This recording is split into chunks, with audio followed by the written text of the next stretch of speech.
G'day YouTube, Warbles on a lot here. Regarding near-death experiences, this is the best I've ever heard from an intensive care doctor who specialises in paying attention to people who are having near-death experiences and recording their brain activity and their oxygen levels. He philosophises at length. Really beloved to Elinel on R in Summer. Later some fascinating Japanese poetry with Roger Pulvers. But I want to revisit a controversial subject that we've discussed quite a few times, the NDE, yes, the near-death experience. My guest, Dr. Sam Parnia, believes that these experiences are now reported so routinely. Few people who've studied in the field can doubt it's a real phenomenon that warrants further study. But he has a problem with the term near-death experience, preferring to call it an actual death experience because he doesn't think it entirely and accurately reflects the science of what's now being studied. Sam has written one of the first medicine-based studies ever conducted of what happens to the mind and psyche after the heart has stopped. He's currently conducting the world's largest ever study of mind and brain during cardiac arrest, the so-called AWARE study, an initial 3 to 5 year long investigation of patients who claimed to have been aware of being resuscitated. The good Dr. Parnia is a critical care doctor, Director of Resuscitation Research at the Stony Brook University School of Medicine in New York, and he's also the founder and director of the Human Consciousness Project at the University of Southampton. Sam's the author of The Lazarus Effect, the science that's raising the boundaries between life and death, and I welcomed him to our New York studio. Thank you for having me. It's a pleasure to be on. In parenthesis, I'm just curious as to your own religious inclinations before we plough on. Well, I don't have any religious inclination, and it's important to understand that I come, and people like myself, come from this, from the perspective of intensive care medicine. Our goal as intensive care physicians is to ensure that patients who are critically ill do not die and that we can save them. However, whether we like it or not, unfortunately, a proportion of our patients do die and they go beyond the threshold of death. And what's important to understand is that through the advances in resuscitation, particularly in the last 10 years, we're now able to reverse death after it has occurred for a period of not just a couple of minutes, but tens of minutes, if not hours of time, after a person has literally turned into a corpse. That's the thing that I find so extraordinary, that the time scale has been so extended so quickly. Absolutely. This is what is fascinating, and this is why I think it's important for people to understand. And part of the reason I wrote the book is to really bring everyone up to the 21st century rather than the 20th century with respect to the subject of resuscitation science, but also what implications it has for our understanding of what happens when we die. And that's essentially what I do. We'll get onto that a little later, but as you point out, traditionally what doctors have been doing since the 60s, 70s is essentially chest compressions and providing breaths to a person, CPR. But now there are other technologies available, which include, of course, automated CPR machines that deliver both breaths and chest compressions. That's right. It's important to explain, if I may, just take 2 steps back to explain to the audience what we're really talking about. Most people who are listening, if not everyone, has a perception of what is death. And the perception that we have, by and large, is that there is a moment that you reach, and when you reach that point, you cannot come back, and that is what we consider death. Now, medically, the way that death has been defined and continues to be, if someone gives a time of death in hospitals, it's when the heart stops beating. And as soon as the heart stops beating, for whatever illness that may have caused that, whether it's a gunshot wound or meningitis or a heart attack, or whatever it may be, eventually the heart stops beating, and as a consequence people stop breathing, and then the brain shuts down, and that's why people develop fixed and dilated pupils of the eyes. In other words, they lose their brain reflexes, and that person becomes lifeless, and this occurs within moments. And we define that as death, and that's always been the definition of death. Now, what we've come to understand is that obviously up till about 1960, that was essentially that point, and that's why we have this perception that there is a moment, there is a point. Now, at 1960, by chance, a number of physicians in the United States discovered what we now call CPR, which is that essentially after a person has just died, if you do chest compressions, you can artificially create a circulation again, and if you give them breaths, then you can sort of sustain them. And that led gradually to this understanding that we can actually go beyond the threshold of death for a short period of time, say 10 minutes or 20 minutes maximum, and then bring people back sometimes. And so the way that we use to bring someone back to life after they've died is understanding what those processes are that occur after death, manipulating those processes, and ensuring we can restart the heart and bring back a whole person without brain damage. And that is the sort of art and science of resuscitation science in the last 10 years. Without brain damage?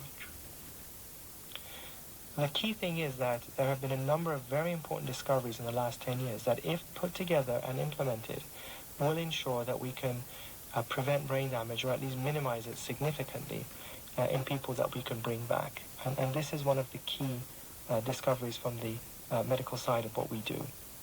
Tell the listener the extraordinary story of Joe Tirolosi, the New York taxi driver.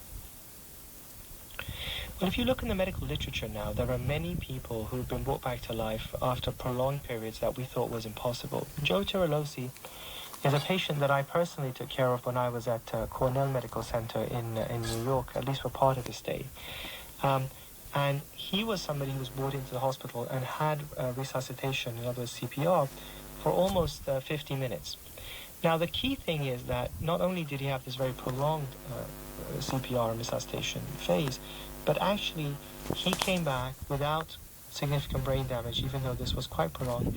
And the key thing that really helped him was that at that time there had been a New York-wide process of implementation of cooling people who had just died. And it's important to understand that cooling is very important because when a person has no blood flow to the brain cells will start to die. But if you can cool them down, and I'm not talking about freezing, but just chilling them, so from 37 degrees to 32 degrees, you can slow down the rate by which the cells are undergoing death, and therefore keep them in this sort of hibernation phase. And so he received that, as well as a number of other important therapies. Having said that, as incredible as it was, and he was all over the newspapers, if you look in the medical literature, there are more profound cases, more incredible stories. And the longest case of a person who I've seen been published in the medical literature, which was in 2011 in the journal Resuscitation, was a case of a young Japanese woman who actually died in a forest, was not found for at least, it sounds like, 4 to 10 hours possibly, but was eventually found by a passerby, literally without any CPR. Now I'm talking about nothing. Received CPR once an ambulance arrived, all those hours later, was taken to a hospital. Now in Japan, they use a particular system which is almost standard of care in their emergency rooms, where they have a machine called ECMO. It stands for extracorporeal membrane oxygenation. It literally is a device that takes blood out of a person's body, provides oxygen to it on a membrane on the outside, and then pumps it around the body. And so they kept her on this machine for up to 6 hours, and then eventually her heart started. And within 3 weeks she left the hospital walking out, and I understand from her physicians that she had a baby in the last year. So this is really what we're talking about, which is absolutely completely profound. I'm just, the silence is because it's quite mind-boggling. Still on the notion of the cooling process as a means to slow down cell damage and deterioration, tell us about a third case, that of Aaron Basson. Well, this was an interesting case because, as you pointed out at the beginning of our conversation, I've been actively involved in resuscitation research for a number of years, and I work with hospitals across the UK where we study not only the brain in order to make sure we can bring people back safely, but also their consciousness and what happens to a person after they've gone beyond the threshold of death as part of the AWARE study. And one of our collaborating hospitals in London contacted me to say that they had this remarkable case of a patient that they had brought back to life.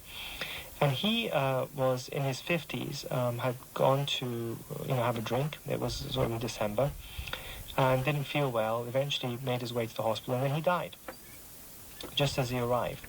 Now, that particular hospital is incredible because they have kitted their emergency department with machines that can deliver chest compressions beyond what any human being can possibly do. So he arrives, they see that he died, they put him on the machine, and he had what we call technically an asystole, which basically means he was completely flatlined, which is generally thought to have almost no chance of survival. He would have it put on this machine, and they continued CPR for 3.5 hours with the machine. And incredibly, they managed to get him back, which was completely astonishing, and it was all over the newspapers again. And he actually left the hospital a few days later, thanking everybody, and walked out himself. And once again, without significant brain damage. Without significant brain damage, that's right. And that's remarkable because they had the machines, and also because it had been the winter, he himself had become relatively cold before his heart stopped. And therefore, the fact that his body was cool preserved his cells while he got excellent CPR and he came back. Sam, I remember a very fine essay in New Yorker some years ago pointing out that there was no standardization at that time of anesthesia, of the machines that were used to deliver it, of the protocols, the knobs that turned left on one machine, turned right on another, and using the aviation industry as a symbol or as a metaphor. A couple of doctors worked very hard to achieve standardization, and once it was achieved, the mortality rate was vastly decreased. What is the dynamic at the moment? Because, of course, one of the problems in the area we're discussing is that not one medical area owns the idea.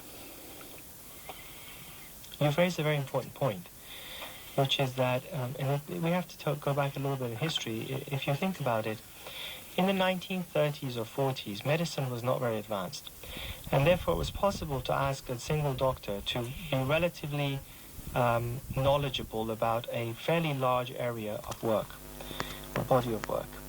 But as medicine's become super specialized, we find that it's impossible to ask any, and perhaps very good doctors, to be up to date with everything all the time. And cardiac arrest suffers from the fact that by virtue of being deaf, people can die under the care of any number of doctors under many different wards or areas of hospitals.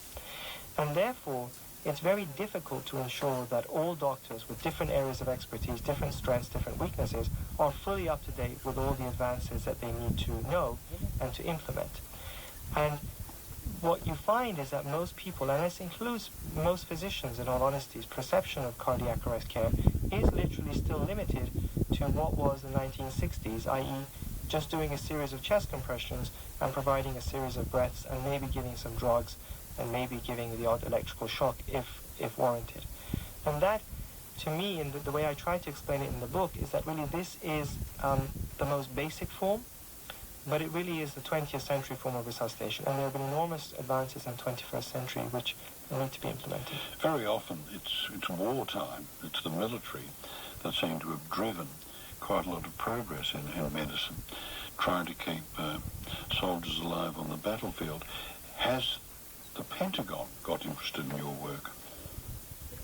Well, I'm not fully aware of everything the Pentagon does, but I do know that the defense in the United States are obviously very interested in finding ways of minimizing brain injury in people who have had either traumatic brain injury because of gunshot wounds or who are getting what we call anoxic brain injury, in other words, a lack of oxygen when the heart stops and a person's just gone through death.